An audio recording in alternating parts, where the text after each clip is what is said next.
in order for January 27th, 2026. Our first item on our agenda is roll call. Mr. Jones, if you want to take roll. John Carpenter. Here. Joanne Lawson. Here. Scott Wagner. Here. We move on to our election of chairperson and vice chairperson, which we do at our first meeting of every year. We will start with the election of chairperson if there are any nominations. Commissioner. Yes, I'd like to make a motion that we retain everything just as it is because it's working so beautifully. I second both as a motion and also the spirit of the, as expressed. Understood. And as a reminder, Mr. Jones, who is, I know who the chairperson is, but who is the vice chairperson? I believe it's Mr. Carpenter. Okay, so you realize in seconding that you have just doomed yourself. Fair enough. Accept. There you go. It has been moved and seconded to retain the current chairperson, Commissioner Wagner, and vice chairperson, Commissioner Carpenter, for the 2026 BZA year. If there's no further discussion, then will you please call the roll on that motion? Joanne Lawson. Yes. John Carpenter. Yes. Scott Wagner. I guess so, yes. Motion carries. So, congratulations to you as well, and my condolences whenever you need them. That is fine. We'll go on to our next item, which is the approval of board minutes of the September 23rd, 2025 and December 16th, 2025 Board of Zoning Adjustment meeting. Mr. Jones, is there anything you care to point out or say on that item? No, sir. Very well. I think those minutes have been distributed to the members of the committee. Is there a motion for approval? Make a motion to approve the minutes. And a second? Second. It has been moved and seconded to approve the minutes from September 23rd, 2025 and December 16th, 2025. If there's no further discussion, Mr. Jones, will you please call the roll? Joanne Lawson. John Carpenter. Yes. Scott Wagner. Yes. Motion carries. Thank you. Minutes are approved. Our next item is to swear in individuals who may be wishing to testify for the meeting, since we have a case later. Are there individuals who plan to speak to that case? We got a couple of you. Okay, so if you would please raise your right hands and repeat and say yes to the end of the sentence. I solemnly swear to tell the truth, the whole truth, and nothing but the truth, so help me God. All right, very good. You are sworn in. That brings us to the regular agenda item of the evening, case number 25-141. Staff report, please. Yes, Chairman, I'd like to add the staff report as part of the official record. Please do, accept it. All right, so for our only case tonight, it's a case dealing with a variance pertaining to accessory dwelling units. Currently, the property is nearly 10 acres, zoned R5 or residential ranchette, and has access from E Highway. So the applicant is requesting a variance to section 151.6.3A of the Land Development Code. And what that section of code does is it details accessory dwelling units, the rules and regulations. So the Land Development Code states that the maximum footprint of an accessory dwelling unit should be 1,200 square feet. And the applicant is requesting a footprint of 1,500. So it was brought to our attention today. So we were under the impression, based on reading the letter, that the square footage, the additional square footage being requested was to be for storage space. And reality, what they're requesting is 1,260 foot of finished living space, which that would exceed, and Kip, forgive me, I'm kind of hopscotching through this one because I'm still a little. Yeah, so basically we found out right before the meeting that they were planning additional living space. The code only allows between 750 and 850 square feet of living space. They are proposing 1,260. Luckily, we public noticed and included in the report a variance to that whole accessory dwelling unit section, so it falls within that same section. So I think, depending on what the board decides, you could approve both those under that one variance. So just want to make that clear because it's really not dictated in the report, because our discussions with the applicant, that didn't come up until 5 minutes before the meeting. So that's the only difference. And then Shane will continue with the Thank report. you.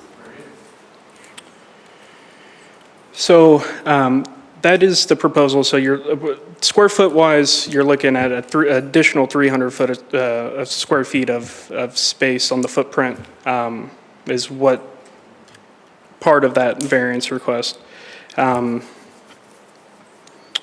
So again, this is just kind of detailing the, kind of highlighting the different sections of that accessory dwelling unit code that they're needing a variance from, and then added some additional information in there when the last time this code was updated, which was back in March of '22. So the full criteria is attached to your staff report. What's on the screen right now are summaries. And each of these criteria must be met, and the burden of proof is on the applicant to show that these have been met. And it starts with arises from conditions that are unique to the property, not ordinarily found in the same zoning district, and not be a result of the owner's intentional action. Granting the variance will not be contrary to public interest or adversely affect the rights of adjacent property owners. Shall constitute a practical difficulty upon the property owner and not affect the public health, safety, or general welfare, nor destroy the intent of the comprehensive plan. So just kind of give you an idea kind of where this is at. So that yellow square that just showed up, that's the subject parcel. The blue line there at the bottom of your screen, that's 92 Highway. And then the red on the side of the screen there, that would be C Highway. Just kind of a general idea. We do our standard public notice requirements with our variance cases that include publishing it in the newspaper, sending letters to property owners. In this case, it was within 2,000 feet. We sent a total of 27, and then posting a sign on site. Staff has received calls with questions regarding this, but none of them have expressed any sort of opposition. Staff would be happy to answer any questions, and the applicants are here. All right. Questions for staff? I do. Yeah. So initially you said that the living space would be how big? So Would be the code requires between 750 and 850. Yeah. The applicant wishes to have 1,260 square feet. Okay. Okay. Any other questions? Questions? Okay, seeing no further questions for staff, then if the applicant would like to come forward, whoever wants to speak is welcome to. You can rock, paper, scissors it if you want to. It's okay. This is so official, so you guys made it a little lighthearted when you were laughing at the beginning, so. I guess the real reason is. Go ahead and introduce yourself. Oh, if I'm you- sorry. Yeah. Yeah. It's probably assumed, but for those who may Sorry. see the recording. Yeah, my name is Jenny Holmberg, and yeah, this is our property, me and my husband Kenny's. And just briefly, like the why behind it, honestly, is just because my parents are getting older, and my mom's had some health things in the last couple of years, and having them on property with us would eventually down the road give us an opportunity to help take care of them as they age. And then also just from my side of things too, my husband has a job that takes him away many months out of the year, and we have two small boys, and just some added safety for us, honestly. My parents already helped so much with us around the house. I mean, 10 acres is a lot for anybody to take care of. Yeah, and it's, I don't know, it's a good scenario for all of us, I think, as they continue to age and as, my husband continues to travel. So that's why we're looking to do this. Our property is really cool just in the fact that like most of it is wooded. And so where we're hoping to nestle this is in a way that, no one will really see it. So, existing neighbors, you might see it as you're driving down one way, but you won't see it as you're driving down the other. So, yeah, that's why we're here. So, Okay. thank you. Okay. I was going to see if there's any questions. Yeah. You I see your septic field there. Yeah. Now, how will the new house also be utilizing that same septic? Yeah, yeah. And the health department has approved that? Yes, don't we have the health department's information? So we reached out to our plumbers, and I believe already the health department, my mom was taking care of that, honestly. You might be able to speak to that, Dad, I'm not sure. I don't have the list of it. Do you want me to stand up? Yeah, come on up where the microphone is if you wouldn't mind, and go ahead and introduce yourself too. Introduce yourself. Kent Flanders, her father. Okay, so basically when we talked about, Sorry, go ahead. I was just looking to see if the health department stuff was on here. oh, okay, anyway, her house was built for a 4-bedroom house, and the septic system was allowed for that. One of the bedrooms that she has in her house currently actually has no closet or anything. It's going to be turned to a office space, and she has to put that down and sign it that it will never be used for a bedroom. The lateral field will accept that 4th bedroom, which would be in a unit. So that's been approved by them. Yeah, it was approved You have by the program manager, the environmental health of Clay County. So yeah, we've already reached out to them. In addition to talking to our plumber that did everything, and they said it would be no problem to hook in, utilize that field as well. Yeah. And I don't, Your other utilities? okay, so we've already talked to the electricity. They've, across E Highway, there's a pole that's closer. They have a pool that's going in the backyard, so as far as trying to get all the way around and all that kind of thing and not hit the lateral field, there's a pole out front. They've already talked to us about that. They will actually go underneath E Highway and then come to the unit. They'll put the box right towards the house. So it'll be a separate power box? Yes, a separate power box, completely, yes. They've already given us, quoted as a price of $700, $750 to go underneath the street, and then it's $4 a foot for how far we have to go. And then did you have the ability to get an additional water meter?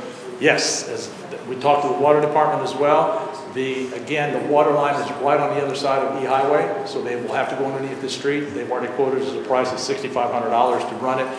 It'll be a separate meter, and then run to wherever the unit's at, so yes. Gotcha. And I'd also talked to the plumber, because they have a propane tank that's buried in the ground right between the new unit and their house, that they can also hook to that to run right to the house. So all those 3 things have already been talked and discussed about. I don't have a price on the propane side because we don't know exactly if the house is going to set east and west or north and south. Yeah. We will be within that 100 foot that's required. It'll start within that anyway. Yeah. Any other questions, Commissioner? Okay, questions? Thank you. Sounds like a, a well thought out plan here. Certainly, based upon the lot appearance, I certainly buy the case that it wouldn't, really be visible or bother any neighbors, and it sounds like we didn't get any opposition from neighbors. And so I appreciate all that, and, the water and sewer, septic, and all that, you've covered all the bases. But really what we have to go off of today are these 4 criteria that are on the screen. And so I know I've read the letter. If you could just do me the favor of sort of addressing each one, at least just briefly, that would, I think, be helpful for us. Thanks. Okay, arises from conditions that are unique to the property, not ordinarily found in the same zoning district, and not be a result of the owner's intentional actions. I honestly have no idea what that means. Well, I mean, when they built the house, we had no intention. Oh, yeah. We had no intention of moving there. We have gone through some things with my wife's side of the family and trying to sell houses from her parents, things like that. It's so hard on family. You guys probably understand that. So we're in the same boat as far as we're going to sell our other house, we're going to build this house, we're going to pay for it, then we're going to, she's going to inherit it, basically, right? So then all that kind of stuff is taken away. Again, for my son-in-law who worked for the Rangers, Texas Rangers, and he's gone almost 8 months a year, back and forth maybe 7 days a month if he's lucky. And the whole idea for being safe, being around, helping out, it's just a great thing for everything for that.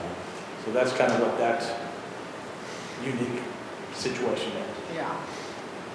Granting the variance will not be contrary to public interest or adversely affect the rights of adjacent property owners.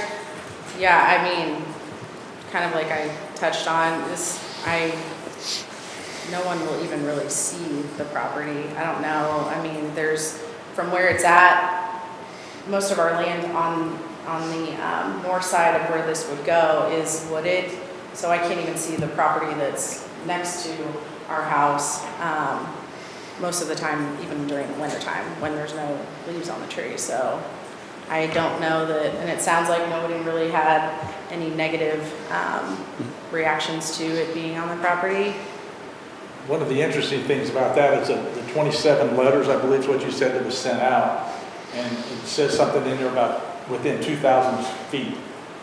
We have one neighbor, or she has one neighbor next to us to the south.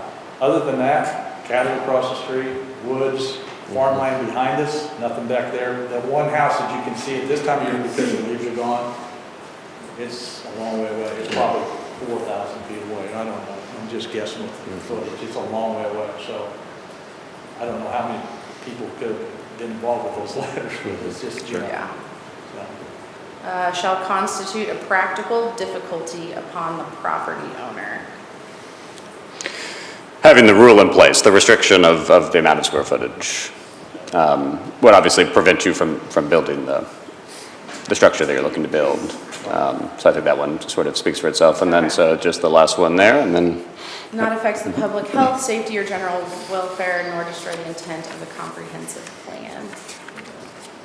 Yeah, I mean, it's, whenever I'm thinking about like the public health and safety, I'm thinking about like, how are we gonna set it? Or is it gonna take away from anyone's like electricity, the water? Like I mean, we've had all of that approved and told that it would be okay to do all of those things within what we have already. So I don't think it would have any adverse effect on those. The water department and electrical have both said that, again, with the separate box for electrical, the separate meter for the water can be put into our name, me and my wife's name, and then transferred after that back to their name, or it can go in hers and we just pay it. It's still when it comes out on the bill, it's separated away. So all that's under the top. Good. Thank you. Yep. Okay. I just have a couple questions. So the reason why you're here is because the structure you want to build is bigger than we generally allow. Right. So I have to ask the question, why do you need 1,200 square feet? Yeah. Okay, so unfortunately for me, I did not read this properly when it said 1,200 square feet and 850, that was only for living space. Right. I thought 1,200 was for the living space. Mm-hmm. I needed the extra space for storage, mm-hmm. for, totes and for, again, I have a wife that loves to sew and do quilting and stuff, so she's got materials and things like that. So we need some storage space, mm-hmm. as well as I wanted the furnace and air conditioning unit in a separate room other than into that little house. Mm-hmm. So that's one of the biggest things. I do a lot of crafting stuff for my grandsons and so forth as well. So I have tools. I have electric tools and routers and all those things. Sure. Like that. So that's basically what I was thinking. The extra 300 square feet was a 10 by 30, and then as I designed my floor plan, which is not blueprinted or anything, it's just kind of what we're looking at. So we can change that if necessary. Mm-hmm. That's all just for storage. I mean, that's all, but that's what it was for. That extra 240 square feet. Because I think my concern is just simply, the first item on the criteria isn't necessarily the uniqueness of your situation, but the uniqueness of the property. What about the property requires the variance? At least that's how I always approach it. Because everyone's got a unique reason for whatever they do, but the bar's a little bit higher than that, I think. So just trying to understand, and I appreciate why this is desired. My mother-in-law, has a basement apartment at our house precisely because, at the time we were trying to do things for our kids and have more folks to provide care for those. They have since grown to the point where they don't really want to hear from me or my mother-in-law or their mom, but you understand. Because what what you're kind of asking us to do is to place two family-sized homes on the same property. And so that's what I'm struggling with, quite honestly. Was there, and maybe, Mr. Jones, I'll throw you into this question as well. You know, it would seem one way to deal with that is simply create a different parcel, so that you could have as big a house as you wanted on that parcel. I don't know if that was ever thought about or ever discussed, or if even that's even a good idea. And if it's not, break it to me gently, if you would. So. Well, it would be a little bit tougher with this one because there is a shared access with another property. Uh-huh. So if we're subdividing, and I'd have to, I did not look at the comp plan as far as where this is, but that would probably take the cooperation of that other property owner, so wouldn't be the easiest thing in the world. Got it. It may require another one of these sorts of hearings to even go through. Fair enough. Okay,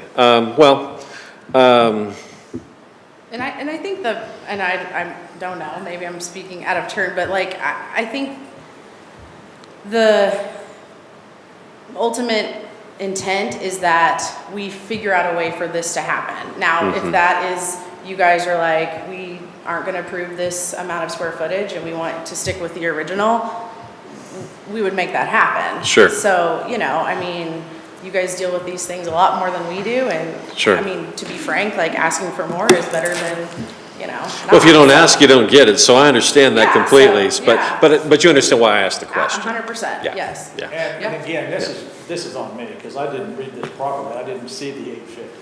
Yeah. But I don't have to we can make it work some other way. We haven't even started looking at house plans either. you know, Gotcha. And the whole point about this is, they already have a big baseball barn up here, a pole barn up here, so barn dominium is probably the way we're gonna go. So, I mean, there's house plans out there, all kinds of things like that. Right. I would say that the intent would be not to have a garage. Maybe behind it, we might have a carport or something like that to keep out of the hail or whatever. Sure. And I think that's acceptable as well, just with a permit to put it back there, so forth. So, I mean, that's fine. So we just basically need to know if there's any hope to get higher than 850, maybe to get to 1,000, and then work from there to design what we're gonna have to have. Gotcha. And that's, like she said, the whole idea is to get there. Yeah, And if we had to go to 850, which is going to be tough, but we could probably do it if we had to, but I mean, we'd love to have at least 1,000 and then we could work around it. understood. Well, and I appreciate the fact that you're here before you've built something. I think we've had issues where people have, built, and then you're like, okay, now what do you do with that? So I appreciate you going through this process and allowing us this opportunity to have the conversation. But I think you've answered my question. I want to see if there's any, The only thing I would say is I appreciate all of the due diligence you've done in advance to, have your utilities and everything all set up. My only thought would be, I think that when it says 1,200, that I would feel more comfortable, fine, build it, but stay within the parameters as we have it in our comprehensive plan. We spent so much money to get that comprehensive plan done. I'd like to see us not to go too far afield, but, I think that there's always storage buildings, there's all kinds of things that can accommodate additional storage for whatever. I just think that the 1,200 as it is exactly the way it should be, and I'd like to see it stay at that, or 12,000, I'm sorry. That would really be little. No, the 12,000. So you're talking about the existing building would The be that building, size, yeah. but only 850 square feet Right. for living space. That it? Yeah, How I it's think written it, in the. yeah.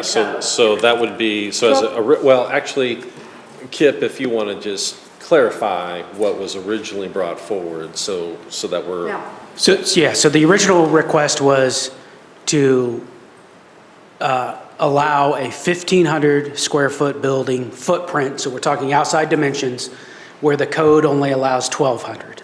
The additional request was to allow more finished square footage within that 1,500 feet, with the maximum being 850 going up to 1,260 instead. And then a couple items, just so everything's clear. If you would approve this, we treat the accessory dwelling units just like a new home. So we're going to require everything that somebody would have to submit for a new home, which would be septic permit, water, all that stuff to make, to get a building permit. And just to be clear, the code requires that they not have separate utilities. So they're going to have to be on the same utilities if you approve this variance. So that hasn't been brought up. The first thing we do when somebody wants a variance to this section of code, we give them that section of code and we say, hey, which ones can you not meet? So that one hasn't been brought up, so that we would hold them to that, utilities not being separate. So I hope that helps. Well, and I'll just for your benefit, and we were actually talking about this before the meeting tonight, we made a change on that only because, in another case, only because to deliver that power, it was necessary to come to that ADU in a different place. Otherwise, it could not be delivered properly. But otherwise, if they're not hooked together, then it's really not an ADU at that point. It is a separate house. Correct. And if the power company would tell them the same thing, we would bring that in front of you again. Right. Assuming that code hasn't been changed by Correct. that point. So they'll share utilities. Correct. Absolutely, positively, share utilities. And,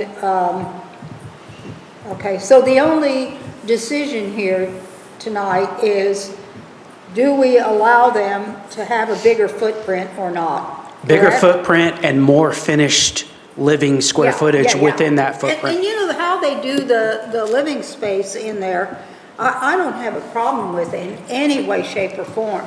If they want to make the living room larger and the kitchen smaller and bedrooms a little bit smaller, but in the end, as long as it stays within the 12. Yeah, and we haven't talked about the purpose of the code. Really, the purpose to limit that footprint is it's an accessory building.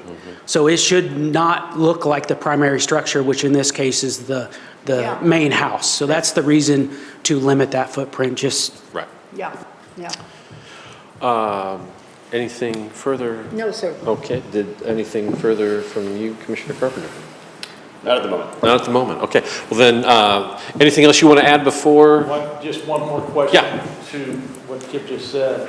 So the electric company, you're saying to come off the original box that's at the house now? Because the electric company said they had to run a separate box. Are we talking meter, a separate meter? Or you would have a separate panel, most Yeah. likely. But if it's a separate meter, the code does not allow that. My guess is you can probably run a separate panel to the accessory dwelling unit, but you may have to upgrade your panel at the house to a 400 amp panel, and then you'd have 200 for the house, 200 for the accessory. So it would have to come off of her existing panel in her house. Correct. Yes. And if the electric company says they can't do that, then if this variance would get approved, we would need to come back before this board to request that variance. But what I was told from the electric company, this is exactly what they told us. We had originally, like I said, they have a pool going in right now from where the pole barn is. And the electrical box right now sits right on the property line between the two houses. Well, and I think this is probably more of a discussion between you and I. They need to decide the case Right. But tonight, again, and if it has to come off of her house, then we're not going to be able to do it. Because there's no way to get it from her house to there. well, then step one would be deciding the case tonight. Okay. You and I will have discussion, if this gets approved, and we'll cross that bridge when we have to. And that was the same thing, the same question about the water, because they told me they were going to put a separate meter in for that unit. Is that not the same as Well, a separate meter would be separate utilities, so that's not allowed by the code. Right. So it had to be hooked up to the existing. Yeah, you run Yeah. a line off So the that's existing. That's why I brought that up, because, again, that was a variance that we dealt with, and there was a uniqueness to that property where that was necessary because of how that power would be run. Because, again, the code says, yes, you can have an accessory dwelling, but it doesn't assume that it'll be a separate house on the same property, which is the difference between, the panels and the meter.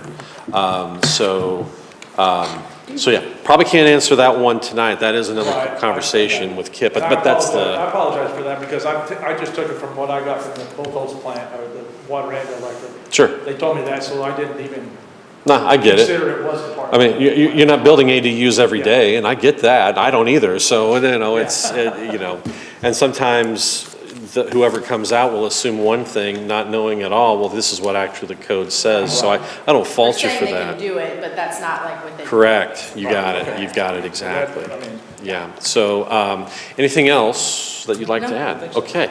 Then, please go ahead. I think we're done, so you can go ahead and have a seat.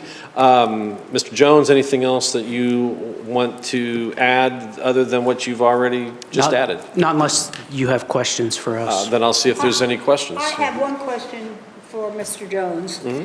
So, say that everything goes smoothly, the house gets built, they move in, everything's going wonderfully. And then they decide to move to Florida, and they're gone. Then is that house then, as it sits, able to be rented out to people, or what's the stipulation on that? Yes, it could. We do not, they have the proper zoning to either do Airbnb or they could put a full-time rental in there. We don't regulate that. All right, okay. So we'll bring it back to the committee, and I'll look for any discussion or any motions anyone cares to make. I would say that, for my feeling, I would like to keep it at the 12,000 square feet. 1,200. 12,000 is mighty big. Oh, shit, 1,200. Whatever. Yeah, 12, I'm sorry. No, you're 1,200, quite all right. Yeah, 1,200 square feet. I just feel that,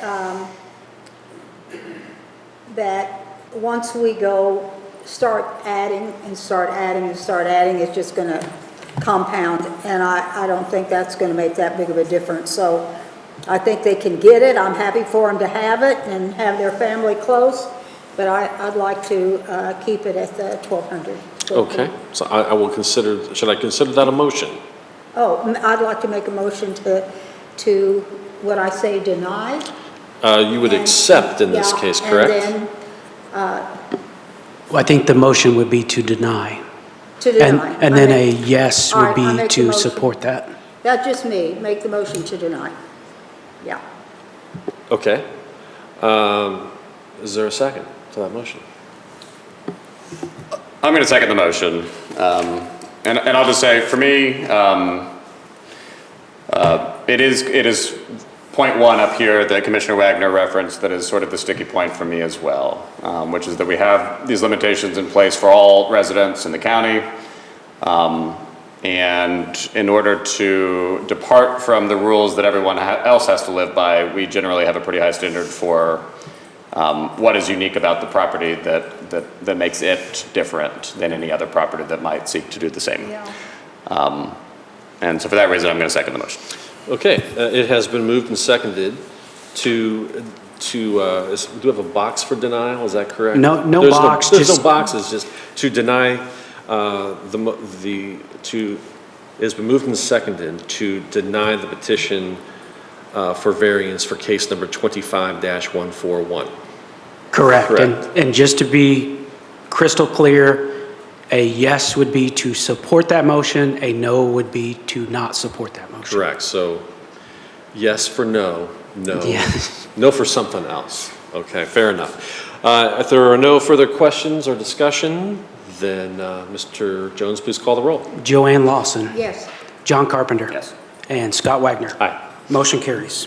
Motion carries. So we, unfortunately, we cannot move forward on this variance. What I would suggest, though, because of the discussion related to utilities, should you wish to move forward, however that may present itself, which may present another variance opportunity, I would suggest potentially that could revisit this conversation that we're having tonight in some fashion, but you at least know, based on the criteria, where we're at and why. But I think I agree with, well, I know I agree with everyone here that the situation that you have and that you're trying to move forward with, I get it and I understand it, and I think that is helpful for the family entirely. And hopefully there's still a pathway to make something happen on your property, because we understand why you're moving forward.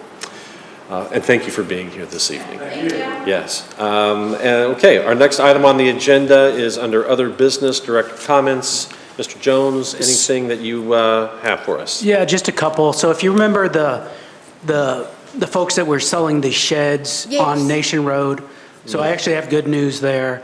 They were actually able to keep their business, just not store the sheds on site. So they did not, because they didn't get the variance, they didn't have to give up that source of income. So Oh, I'm so glad. it worked out for everybody. Good. And then we do have an application for next month's meeting, which is February 24th. Just pay attention to your email, because we haven't reviewed it yet. If it's not a complete application, we won't have a meeting, but if it is complete, we will. And that meeting is scheduled for February 24th. Okay. Very good. Are there any other comments by committee members for the good of the order? Well, then with that good news from Mr. Jones, we are adjourned. Thank you all very much. Thank you. You just do a stellar job. Okay, here's my question.